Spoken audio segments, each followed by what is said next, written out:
नित्यं श्रीमद्गुरुं नित्यमहं नमामि। विसङ्गरपणं दृश्यमाननगरीतल्यं निजान्तर्गतकस्नातमं मया बहिर्गोदिभूतं यथा निद्रया ये साक्षात् कृते प्रमोदसमये सात्मा मेवाद्यं तस्मै श्रीगुरुमूर्तये नमिदं श्रीदक्षिणामूर्तये। वन्दे गुरुपदकञ्जकृपासिन्धुनररूपहरि महामहोत्तमकुञ्जजासुवचन रविकरे निकरे। मेरा मुझ में कुछ नहीं, जो कुछ है सब तो तेरा, तुझको सौंपते क्या लगेगा।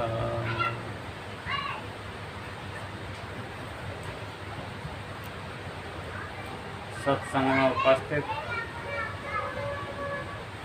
सभी माताएं एवं बहनों, सत्संग प्रेमी सज्जनगण, परमपिता परमात्मा की बड़ी असीम अनुकंपा है। इस कलकाल युग में जो हम सत्संग करने के लिए एकत्रित हुए, क्योंकि संसार में सत्ता, शरीर, संपत्ति, वैभव सदा रहने वाला नहीं, लेकिन स्वभाव, कर्म और सत्संग ये कभी मिटने वाला नहीं।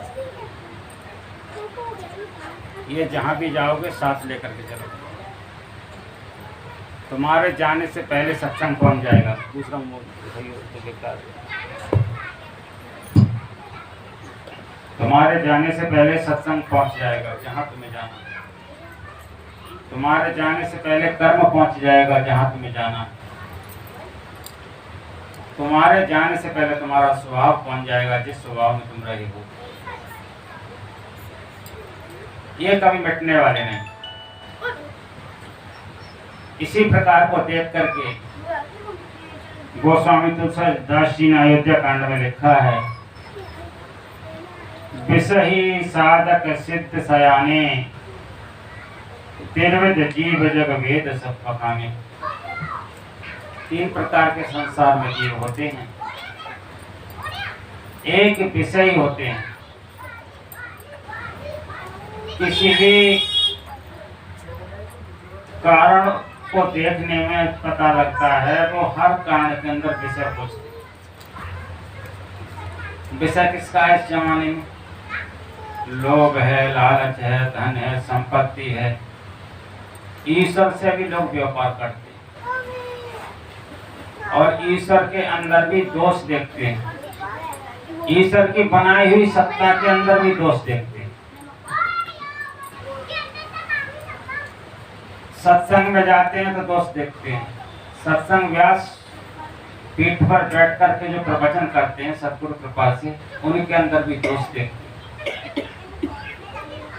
कोई नक्शे का दोष देखते हैं, कोई सिर का दोष देखते हैं, कोई वाणी का दोष देखते हैं, कोई वर्ण का दोष देखते हैं, कोई ईर्ष्या का दोष देखते हैं, कोई छल का दोष देखते हैं, कोई कपट का दोष देखते हैं। ये किन लोगों के काम होते हैं? कामी विषयी जो होते, उनको कहीं ना कहीं से लाकर के दोष तलाश करना है। किसी भी कोने से ढूंढ करके लाएंगे और दोस्त पर आकर के देंगे। एक तो सत्संगी भाई सत्संग के साथ साथ अपने गुरु के साथ घूम रहे थे, तो उनका काम था, वो विषयी पुरुष थे। कहने लगे, गुरु महाराज भगवान भी बड़ा आपका कम बुद्धि का लगता है। बोले भगवान कम बुद्धि का लगता है?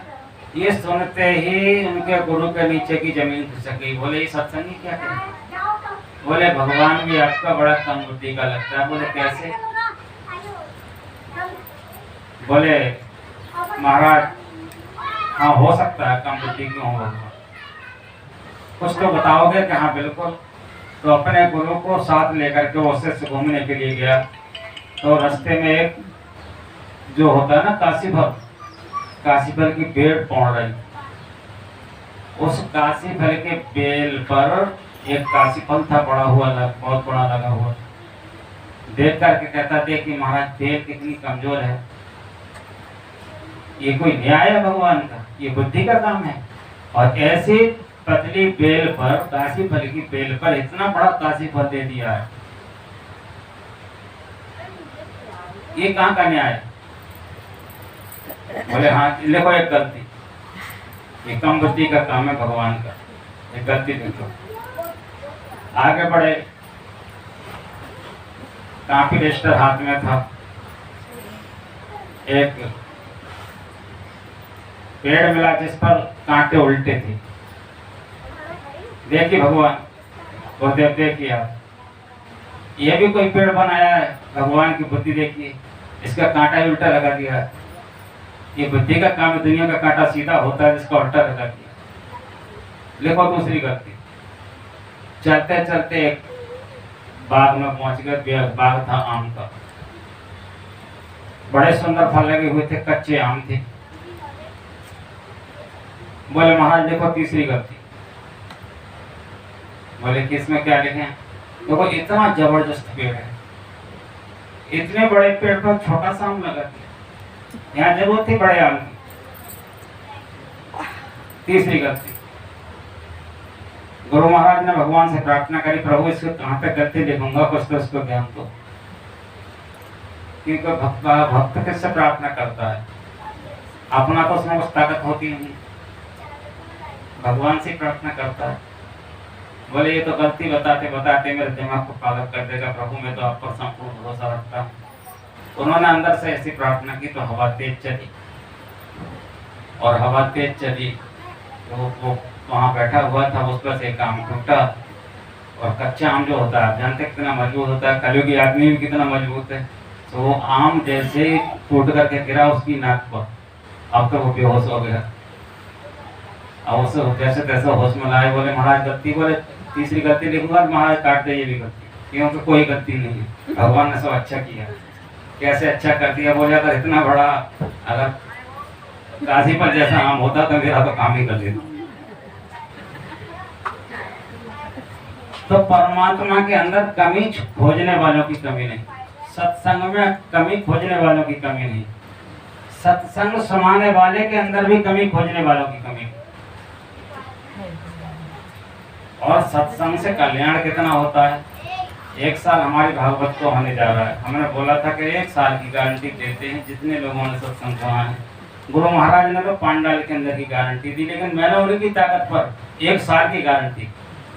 आज प्रवचन में मैंने सुना था, बोले पांडाल के अंदर जो रहेगा उसको कोरोना नहीं व्यापेगा, पांडाल से निकल के जाएगा, उसकी मेरी कोई जिम्मेवारी नहीं।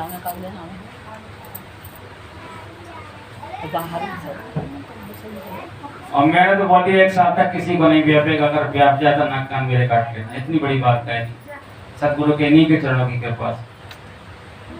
अब इतना भी लोगों पर भरोसा नहीं, कमी देखते।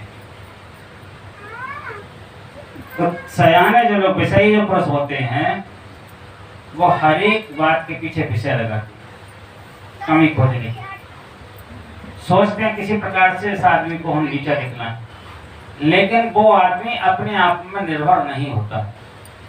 मैंने अभी प्रवचन मैंने क्या बोला था, मेरा मुझ में कुछ नहीं, जो कुछ है सब तो, और तेरा तुझको सौंपते क्या लागेगा मोह। मैं अपने पर निर्भर नहीं हूं, हाँ सदगुरु पर निर्भर हूं। भक्त 2 प्रकार के होते हैं, एक साधक होता है, एक सिद्ध होता है। हम साधना कर रहे हैं, सिद्ध पुरुष नहीं है अभी। सिद्ध महापुरुष ये बैठे हुए हैं, हम तो साधक हैं, और साधक में भी कभी कभी हम बाधक बन जाते हैं,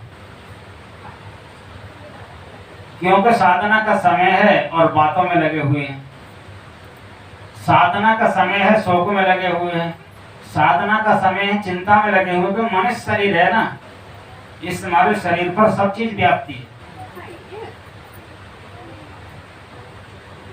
साधक सिद्ध सयाने, 3 प्रकार के वेदों ने बताए हैं। मनुष्य एक विषयी पुरुष होते हैं, वो केवल विषय के विषय में खोजते रहते हैं। जैसे आप देखते हैं किसी को झाड़ी बुखार चढ़ा है, तुलसी पूर्व जन्म से हर चर्चा न सुहाए, जैसे चढ़ते ज्वार के भूख विदा हो जाए। भगवान की कथा भी हर आदमी को नहीं सुहाती है। भगवान की कथा में भी कुछ लोग स्वार्थ के वशीभूत होकर के आते हैं, लेकिन कुछ लोग निस्वार्थ भगवान से संबंध जोड़ते हैं। तुलसी पूर्व जन्म के कर्म से हर चर्चा न सुहा। जिन लोगों ने अपने जीवन में पाप कर्म ज्यादा किए हैं, उनसे आप कहो कि सत्संग सुन लो, तो वो क्या कहेंगे? क्या मिलेगा सत्संग में? क्या देगा सत्संग? रोटी दे देगा, कारोबार दे देगा, काम दे देगा, निरोग कर देगा। और सत्संग में ऐसी कौन सी चीजें जो नहीं मिलेगी? गोस्वामी तुलसीदास जी, जिन्होंने तुलसी के रामायण लिखी, एक कुटिया के अंदर भजन करते थे। एक बार चोर उनके मकान पर आ गए। उनके जीवन चरित्र को पढ़िएगा।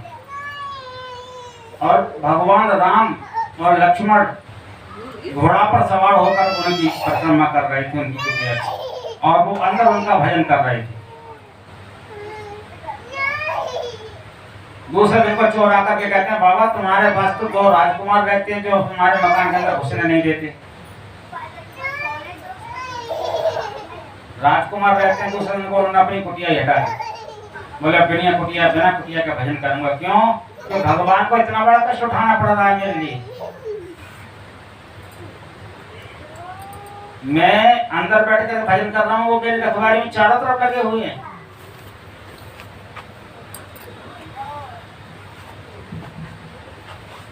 जैसे ही आप साधना करने के लिए भगवान के नाम पर बैठेंगे, वैसे ही आपको सकारात्मक ऊर्जा आपके चारों तरफ वातावरण के आ जाएगी।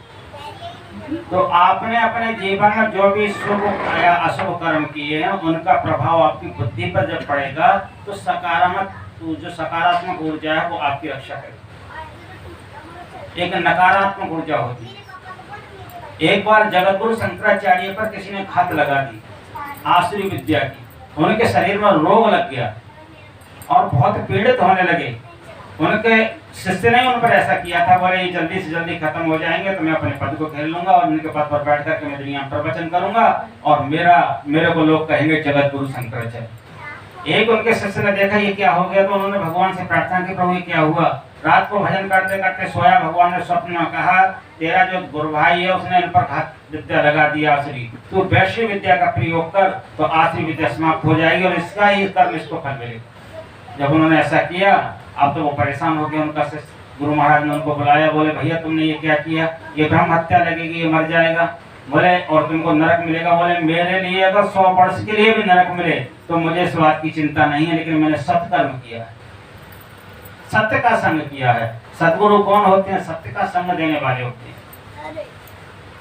तो सत्संग जो करता है उसका कभी मिटता नहीं। सत्संग होता है 2 प्रकार से, धर्म कथा बाहर सत्संग, अंतर सत्संग ध्यान अभंग।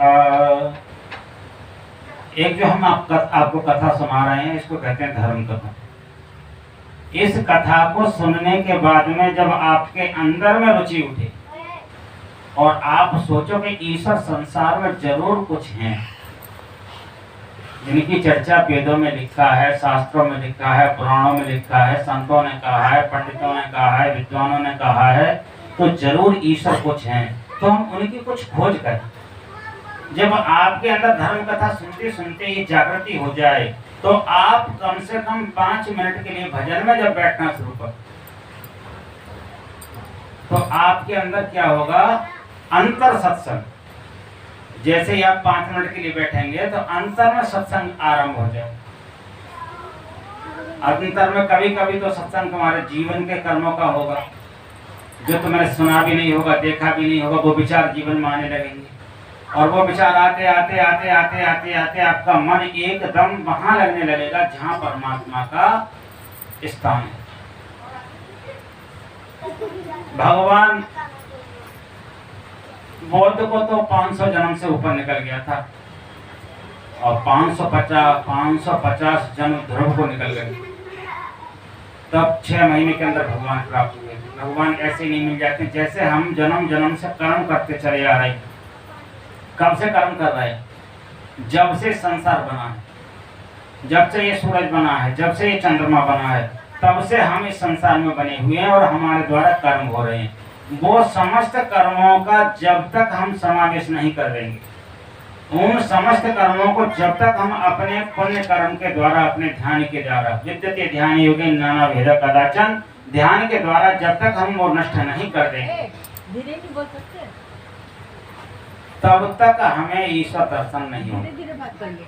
और जल्दी भी हो जाते हैं। जल्दी कैसे होते हैं? एक बार 3 भक्त भगवान का दर्शन करने के लिए चले थे। एक आग के पेड़ के नीचे बैठ गया था और एक आम के पेड़ के नीचे बैठ गया, एक इमली के पेड़ के नीचे बैठ गया। रास्ते में नारद जी आए। नारद जी ने देखा, नारद से कहा, महाराज हमें भगवान कब मिलेंगे? आप भगवान के पास जाते हैं, हमें अवश्य पूछ करके बताएं। नारद जी ने आश्वासन दे दिया, मैं भगवान से पूछ करके बताऊंगा। भगवान ने के पास गए, उनको प्रणाम किया। भगवान ने कहा, जो जिस पेड़ के नीचे बैठा हुआ है उस पेड़ पर जितने पत्ते लगे हुए उतने 1000 वर्ष उसको तपस्या करना पड़ेगा, तब में मिलेगा। सबसे पत्ते कम किस पेड़ पर थे? आग के पेड़ पर। आग के पेड़ के वाले से मुलाकात हुआ। बोले, प्रभु ने क्या कहा बता दो। बोले, जिस पेड़ पर जितने पत्ते लगे हुए हैं ना, इतने 1000 वर्ष तुमको योग करना पड़ेगा, ध्यान करना पड़ेगा। उसने कहा, ऐसे भगवान निर्दयी, इतने दिन तक भूखा रहूंगा, इतने दिन तक प्यासा रहूंगा, इतने दिन परिवार से अलग रहूंगा, सब काम धंधा छोड़ करके पड़ा रहूंगा, बाहर में जाओ, मुझे भगवान के दर्शन नहीं करने में, तो अपने घर में ठीक हूँ। छोड़ के कंठी माला अपना चला गया गृहस्थी के लिए। नारद जी बोले, बड़ा विचित्र आदमी है। अरे भगवान ने तो सही तो कहा इतने दिन बाद मिलूंगा, इसने तो ऐसे ही तोड़ दिया भगवान से नाता।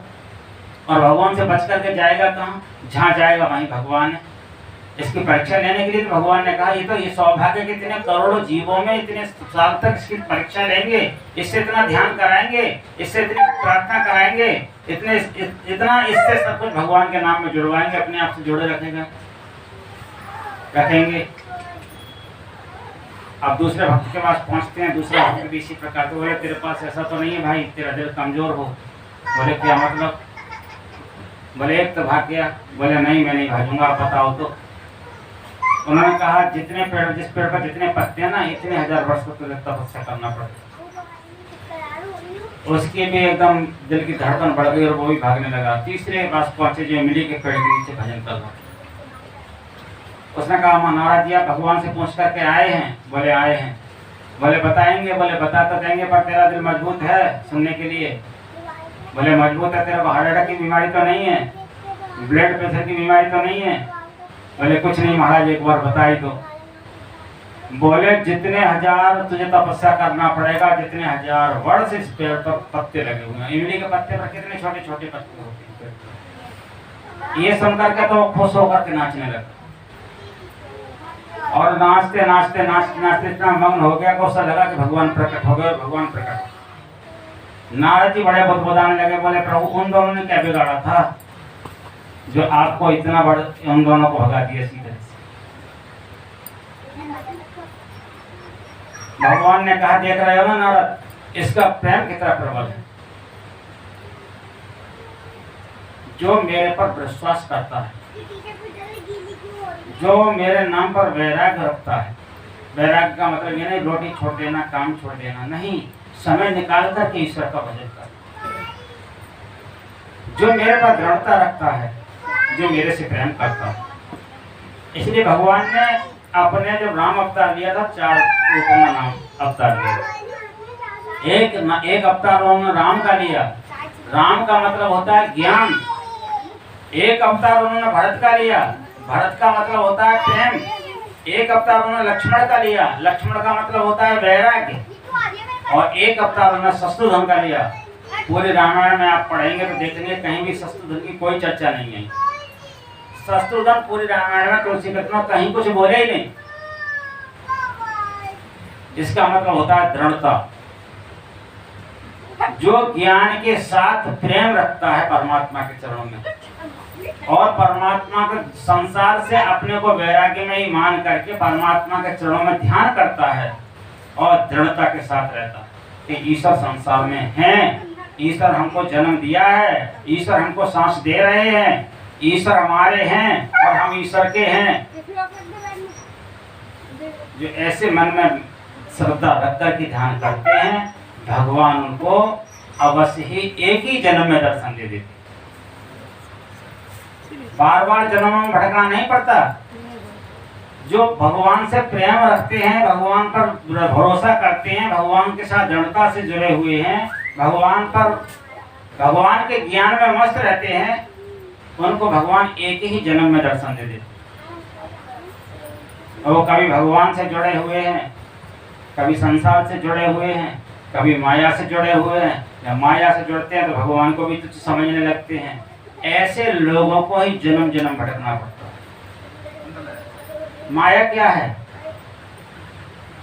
माया का मतलब ये है जो कभी किसी की ना हुई हो।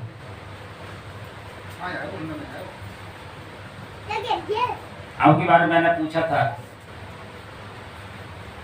टेंट वाले से, भैया कितना रुपए में लगा दोगे? बोला 27,000 रुपए दूंगा कम से कम।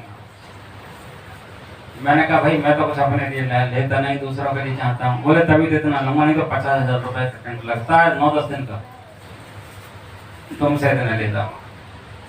मैंने चलो देखेंगे जब कराएंगे तब गुरु महाराज, तलाश तो करना पड़ता है पहले से हिसाब किताब। लेकिन उसने अपना ये त्याग तो दिखाया। भाई उसके 3-4 मजदूर भी रहते हैं, वो भी रहता है, सामान भी लगता है, माल भी रहता है। त्याग के साथ में जो भगवान का ज्ञान को प्राप्त करना चाहता है, भगवान उसको मिल जाता है। जो माया के साथ मिलकर के भगवान को प्राप्त करना चाहता है, वो बह जाता है, उसे भगवान कभी भी नहीं। सो सुख कर्म धर्म जल जाओ, जहां न राम पद पंकज राव। गोस्वामी तुलसीदास जी कहते हैं वो सुख क्षण भर में नष्ट हो जाए, वो क्षण नष्ट, सुख का क्षण क्षण भर में नष्ट हो जाए जिस क्षण में मेरे प्रभु से मेरा प्रेम ना हो।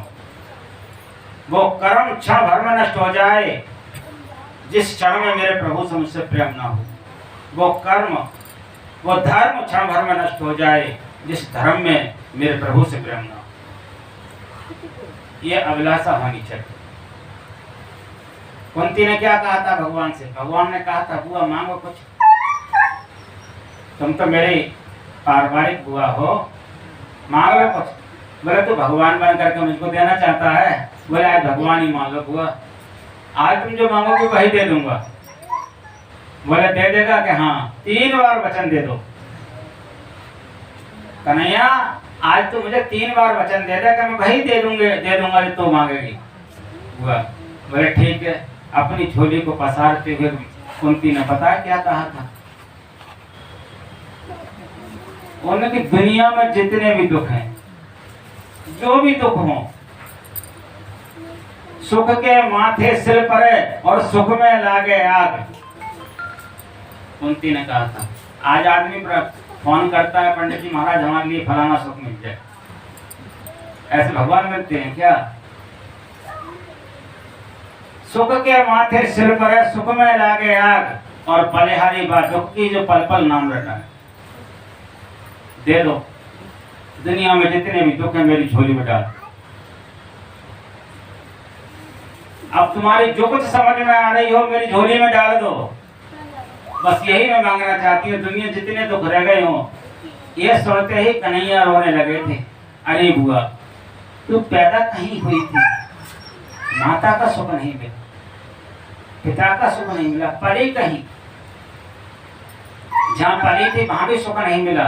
तेरी शादी हुई, पति का सुख नहीं मिला, पति से संतान तुझको प्राप्त नहीं हुई, देवयोग से प्राप्त हुई। पांडु के लिए श्राप था, इसलिए पति से श्राप, और संतान तुझे प्राप्त नहीं। और बुआ कितना कुछ चाहती है, फिर तेरे पुत्र हो गए। इन पुत्रों को जब से जन्म लिया है, मैंने तो कहीं सुख देखा नहीं कि इनको सुख मिला। 12 वर्ष तेरे को अज्ञातवास, 1 साल अज्ञातवास, 12 वर्ष वनवास तुझको झेलना पड़ा। लाक्षक ग्रह की अग्नि में, दहकती अग्नि में तुमको जलना पड़ा, वहां से निकलना पड़ा, करना पड़ गया। कौन कौन सा ऐसा संसार का दुख गिनाऊं कि तुझे नहीं मिला।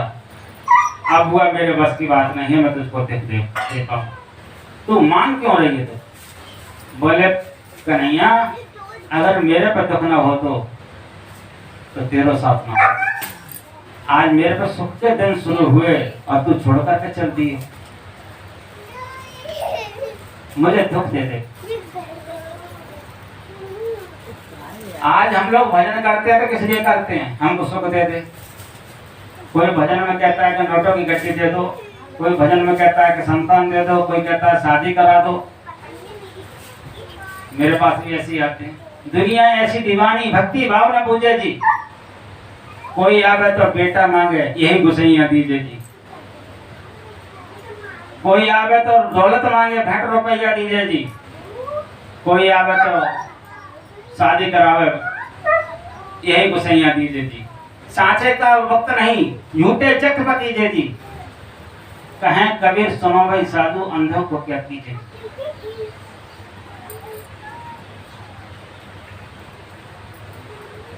ये संसार का हाल है।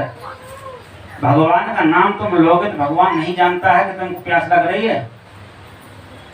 भगवान का नाम लोग, भगवान नहीं जानता है कि तुमको भूख लग रही है। ये जितने संसार में, हरिद्वार में देखिए, वृंदावन में कुंभ लगा था, वहां देखिए जितने बार साधु थे, लंगोटी नहीं थी लोगों के पास में। आज इनके पास कोठियां हैं, बंगला हैं, आश्रम है। कहां से हो गए? ये भगवान के नाम के प्रताप से हो गए। दृढ़ता के साथ विश्वास में अपने घर में एक कोने में जगह बना लो, एक आसन रख लो और दृढ़ता के साथ भजन करके देखिए, पता लग जाएगा तुमको। 1 साल के बाद में पलट जाएगा समय। 1 साल जब होगा समय पलट जाएगा, लेकिन भजन होता ही नहीं। इस दिल में, इस मन में, इस बुद्धि में तो भर रखा है विषय। 1 मिनट के लिए बैठेंगे तो अभी भजन होगा ही नहीं। इससे कि हमारे बुद्धि नीचे से ऊपर तक खाली, पेट खाली नहीं, सीना खाली नहीं, आंख खाली नहीं, कान खाली नहीं, जुब्बिया खाली नहीं, सब विषय से लोटपोट हो। मिलेगा कहां से? कुछ समय के लिए जैसे तैसे आंख बंद करके भगवान का नाम लेकर के देखो। कुछ समय के लिए अपने कानों में रुई लगा लो, बाहर की आवाज सुनाई ना दे, तब तो नाम लेकर के देखो। देखो क्या नहीं मिलता है। जब दांत नहीं थे तब दूध दियो। जब माँ के पेट से बच्चा आता है तो क्या था होता है? उसके मुंह में दांत होते हैं? नहीं होते। जब दांत नहीं थे तब दूध दियो, जब दांत दिए तो कुछ और भी देवो। जब उसने दांत दिए तो क्या संसार में खाने के लिए हम लोगों को नहीं दिए? फल भी दिए, मिष्ठान भी दिए, रोटी भी दी, मेवाएं भी दी। देसी की कचौड़ी खाते हैं, वैसे लोग कचौड़ियाँ दी। और जन क्या क्या खाते हैं, बीजा बजगर क्या कहते हैं उसको, वो खाते हैं, उसको भी दिया। क्या क्या नहीं दिया, मेरे तो ये समझ में नहीं आता। और जब खाने को सब कुछ दिया तो तुम्हारे लिए रहने के लिए नहीं देगा क्या? और रहने को देगा तो कमाने के लिए नहीं देगा क्या? कमाने को देगा तो धन नहीं देगा क्या? ऐसी कोई भी वस्तु नहीं जो उसकी जगह से खाली हो, क्योंकि परमात्मा ऐसी जगह कोई नहीं जहाँ उपस्थित नहीं है। लेकिन हम संसार में विषयी पुरुष होकर हम साधक नहीं बन पाए। जब तक साधक नहीं बनेंगे तब तक हमको कुछ समझ में नहीं आएगा, और जब तक हम साधक नहीं बनेंगे तब तक सिद्ध नहीं बनेंगे, और जब सिद्ध बन जाएंगे तो हम दूसरों को देने लायक भी बन जाएंगे, औरों को भी हमें देने की ताकत हो जाएगी। दृष्टि मात्र से हो जाएगी, नाम मात्र से। तो हम ही तो ना देख रहे हैं, हमारा परमात्मा देख रहा है। अगर तुम्हारे सच्चाई से जो तुमसे जुड़ा होगा, उसका कोई भी कार्य अहित में हो नहीं सकता। उसी का कार्य अहित में होता है जो सच्चे संत महापुरुषों के, सच्चे विद्वानों के, सच्चे ज्ञानियों के, सच्चे महापुरुषों से जो द्वेष रखते हैं, उन्हीं का अहित होता है। जो उनसे प्रेम रखते हैं, उनका संसार में प्रभु ने कभी अहित होने ही नहीं दिया।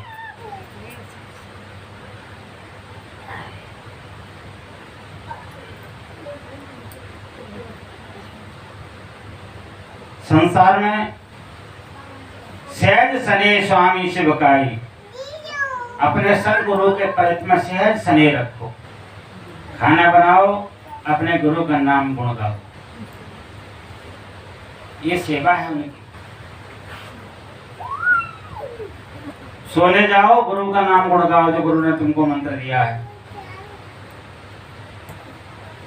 सो करके उठो, गुरु का नाम गुण गाओ।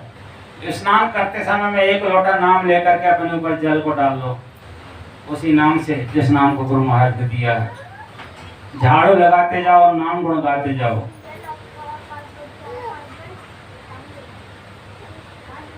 कबीर साहब तो नाम गुण गाते थे, रामानंद स्वामी के आश्रम में रहते थे, आगे झाड़ू लगाते थे, पीछे टॉयलेट करते जाते थे। शिष्यों ने कहा, अरे महाराज ये कैसा तुम्हारा भक्त है, ये तो बड़ा गंदगी फैलाता है। बोले महाराज मैं तो नाम गुण गाता हूँ और बस जल छिड़कता जाता हूँ। बोले बड़ा पागल शिष्य है ये तो। गुरु जी का बस तुम बंद रखो सेवा आश्रम करना। बोले महाराज क्यों, कि तुम्हें ये कोई सेवा है? बोले फिर क्या सेवा दोगे? अच्छा तुम मूर्ति ले जाओ, नहा करके लाओ। कबीर साहब मूर्ति लेकर के चल दिए गंगा जी में। अरे गुरु महाराज ने कही है मूर्तियों जल्दी जल्दी निकलो और कूद कूद के गंगा जी में नहा ले। सुबह में छपरा में सब मूर्ति उठी, कूद कूद के सब गंगा जी जाकर होली करी। अब लोगों ने कहा महाराज कबीर साहब तो बड़ा बिकट तुम्हारा चेला है। बोले मूर्तियों को गंगा जी कह खूब मसल मसल का नहा लो। गुरु जी महाराज ने कही वो मूर्तियाँ कूद रही हैं। गुरु जी बोले ऐसा हो ही नहीं सकता। बोले देख लो जाकर के। तो बोले तुम जाओ क्या पूजा करनी है, मूर्तियों को लेकर के आए। मूर्ति लेने के लिए भेज दिया शिष्यों को। शिष्यों ने कहा चलो भैया गुरु जी ने कही है मूर्ति लेके चलो। अरे मूर्तियों आ जाओ, गुरु महाराज ने अपने शिष्य भेज दिए हैं, अब चलो चलते हैं, आपकी पूजा होगी। अब मूर्ति कोई आ गई नहीं। बोले भैया मेरे कैंसर तो आना नहीं है, गुरु महाराज को भेज दो। अब गुरु महाराज खुद आके चल करके रामानंद स्वामी बोले मूर्तियों को निकालो। बोले गुरु महाराज आप ही कह दो, मेरे कैंसर निकलना नहीं है। तो अरे मूर्तियों चलो, गुरु महाराज का आदेश है। सब मूर्तियां कूद कूद की छपरा में बैठ गई। ये क्या थी? गुरु के चरणों में सहज स्नेह, सच्चा प्रेम था, सेवकाई, स्वामी के प्रति सच्ची सेवा थी। और जिसके अंदर सच्ची सेवा होती है, सच्चा नाम होता है, सच्चा गुणगान होता है, सच्चा प्रेम होता है, उसकी वाणी पर जड़ भी चेतन बन जाता है। वो स्वामी तुलसीदास जी वृंदावन गए थे। उन्होंने देखा भगवान कृष्ण राधा रानी के साथ में मुरली को अधर पर रखे हुए खड़े हैं और तमाम गोपिकाएं जाकर के खड़े हो गए। तन करके बोले तुम खड़े तो हम ही खड़े हैं, हम क्या को झुकन लगे। अरे महाराज तुम तो भगवान के भक्त ऐसे क्यों कह रहे? बोले तो ये भी तो मेरे भगवान है, इनको शर्म नहीं आती? मैंने कैसे रूप में उनकी पूजा की है? बोले जब मुझे आप नमाना चाहते हो तो जैसे मैंने पूजा वैसे बन जाओ। बोले कैसे? बोले तुलसी मस्तक जब नवे जब धनुष बाण लो। हाँ, जैसे उनके मुंह से निकला तुलसी मस्तक जब नवे जब धनुष बाण लो हाथ, तैसे ही भगवान कृष्ण की मूर्ति रघुनाथ के रूप में परिवर्तित हो गई। कित गोपी कित राधिका और कित गोपिन का संग, और तुलसी अपने भक्त के कारण कृष्ण भय रघुनाथ। सबका संग छोड़ करके तुरंत रघुनाथ के रूप में परिवर्तित हो गए। देखिए जड़ को चेतन बनाते। क्यों? उन्होंने अपने गुरु की सेवा सच्ची श्रद्धा से।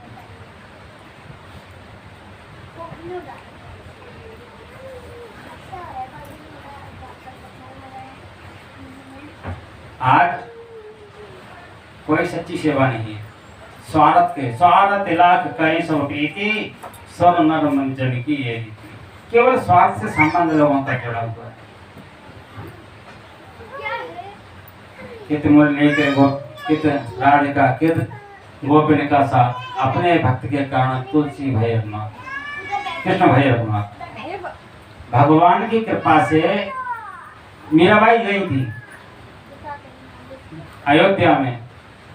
उन्होंने कहा महाराज मैंने तो जिस रूप में आपको प्रणाम किया वही रूप देखना चाहती हूँ। भगवान राम की मूर्ति कृष्ण के रूप में परिवर्तित करती मीरा,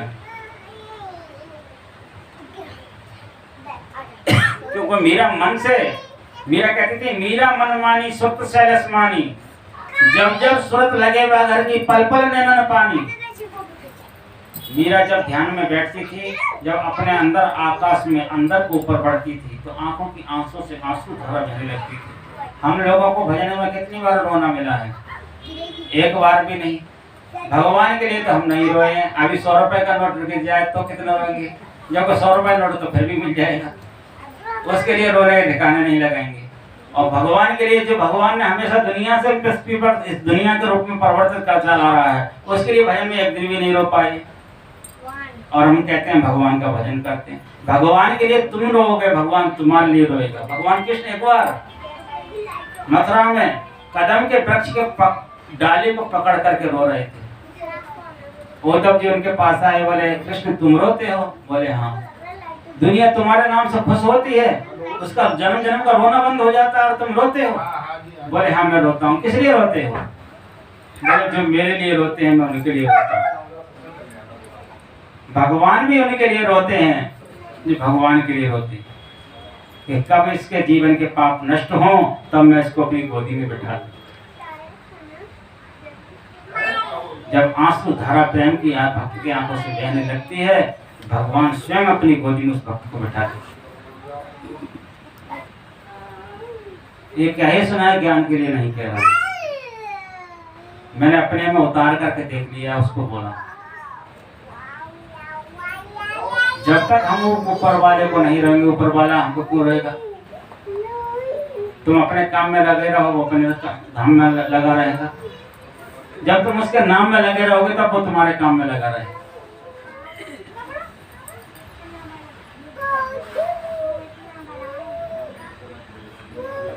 जोग कुजोग ज्ञान अज्ञानो जहां ना राम प्रेम प्रधान।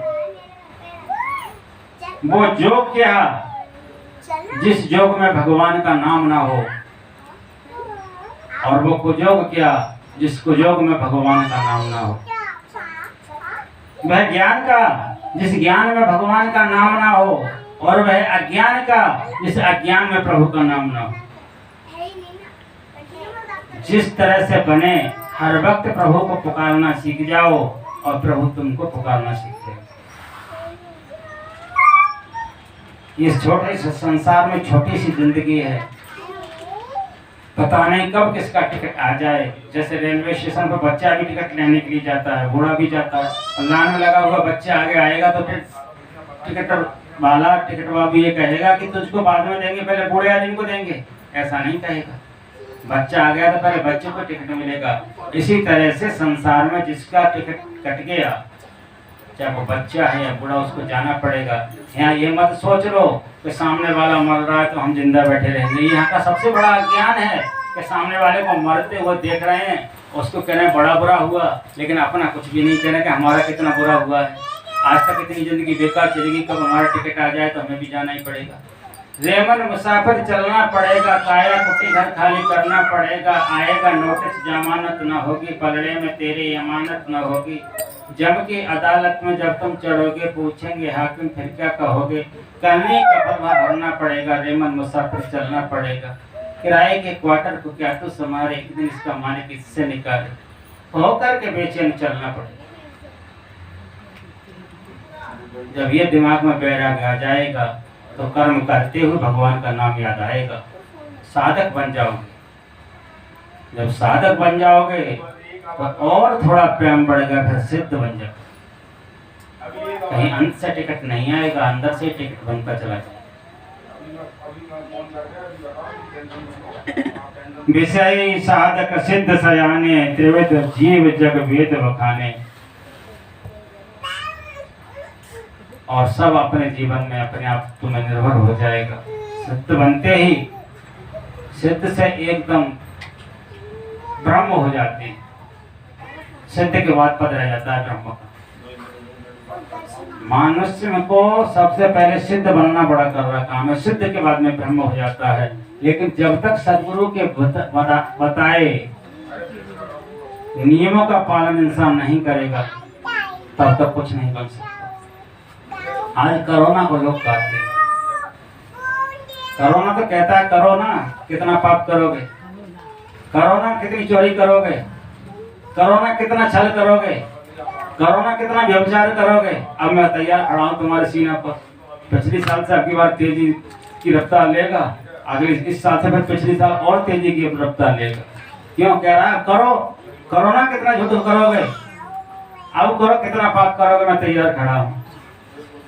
लेकिन जो सदगुरु के भक्त हैं वो कभी नहीं कहते कि करो ना, वो तो कहते हैं आना करो ना, कहाँ पर है, हम तो तुझे निमंत्रण करो ना, नमस्तुभ्यम नमस्तुभ्यम, हम तो को नमन करते हैं, आइए हमारे सत्संग में बैठिए। वो कहता है हमारी यहाँ जगह नहीं है कोई बैठने के लिए, हमारे लिए तो जगह वहां पर है रोड पर, हम रोड पर इंतजार करेंगे उनका झूठ बोलने वालों का, छल करने वालों का, द्वेष रखने वालों का, घृणा करने वालों का, कपट करने वालों का, परिस्थिति गमन करने वालों का, दूसरे के धन पर दृष्टि डालने वालों का हम इंतजार करेंगे। वहां खड़े हैं, हमारी जगह नहीं है, यहाँ हम नहीं बैठे। कोरोना का मतलब ही ये है, तुम जितने पाप करोगे, वो कहता है भगवान कहता है करो ना। ये क्या है कोरोना? कोरोना भगवान का ये आदेश है, कोरोना कितने पाप करोगे, मैंने करते करते हार गया हूँ, शास्त्रों से द्वारा समझाते समझाते हार गया हूँ, वेदों के द्वारा समझाते समझाते हार गया हूँ, संतों की वाणी के द्वारा समझाते समझाते हार गया हूँ। अब तुम करो कितने पाप करोगे, करो ना, मैं तैयार खड़ा हूँ। हमारे कर्मों का फल हमारे सामने प्रत्यक्ष रूप से प्रकट हो रहा है। यदि आपने सदगुरु की पूंछ को पकड़ लिया, सदगुरु को पकड़ लिया, सदगुरु के नाम को पकड़ लिया, तो कोरोना कहेगा करो ना भजन, हम तुमसे कुछ कहने वाले नहीं, करो भजन, हम तुम्हारे पास नहीं आने वाले, करो ना भजन, जो तुम्हारी शरण में आ जाएगा मुझसे भी कुछ ना कहने वाले। जैसे हनुमान जी के लिए कहते हैं ना,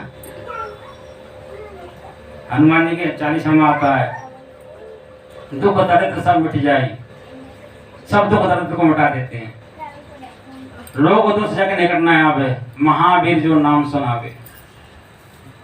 लोग दोष उसके निकट नहीं आते। महावीर, महावीर कौन है? जो परमात्मा के लिए ही महावीर कहा गया, हमारे सदगुरु ही महावीर है। हनुमान जी आपने नहीं देखे, सदगुरु देखे, इनके ही नाम को जो जपेंगे वो महावीर कहलाएंगे। संकट कटे मिटे सब पीरा, जो सुमिरे हनुमत बलवीरा। हनुमत बलवीरा का मतलब क्या है? हनुमानी अपने अपने हनुमानी अहंकार को, मानवानी अहंकार को, अपने अहंकार को मार करके अपने बल के ताकत से, अपने मन से वीर बना देंगे तुमको। अगर तुमने अपने अहंकार को मान लिया तो तुम बलवीर बन जाओगे। सदगुरु के नाम को जपते जपते कोरोना पास नहीं आएगा। एक हफ्ता पहले की बात में भजन कर रहा था, गुरु महाराज 4 बजे मुझसे कहते हैं तुझे शेर बनना है, शेर। मैं कहता हूँ मुझे शेर नहीं बनना है, ये आपको हकीकत बता रहा हूँ। महर्षि मही परमहंस जी महाराज की वाणी, बोले इसी टाइम पर डेली भजन करते रहो तो मैं शेर बना दूंगा। और वो भी हंस रहे थे, मैं भी हंस रहा था, सामने बैठे थे दोनों दूसरे।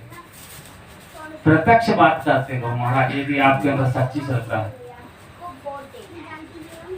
अब हम क्यों निडर रहते हैं? हमें कोई डर नहीं कभी कोरोना का। हम दूसरों को भी कहते हैं तुम भी निडर हो जाओ। अब तो हम गारंटी भी नहीं ले सकते, न 1 साल की, न 2 साल की, न 1 दिन की, न 2 दिन की, क्योंकि हमारे तो भक्त भी ऐसे ही हैं कि 1 मिनट में हमको भी बदल देते हैं।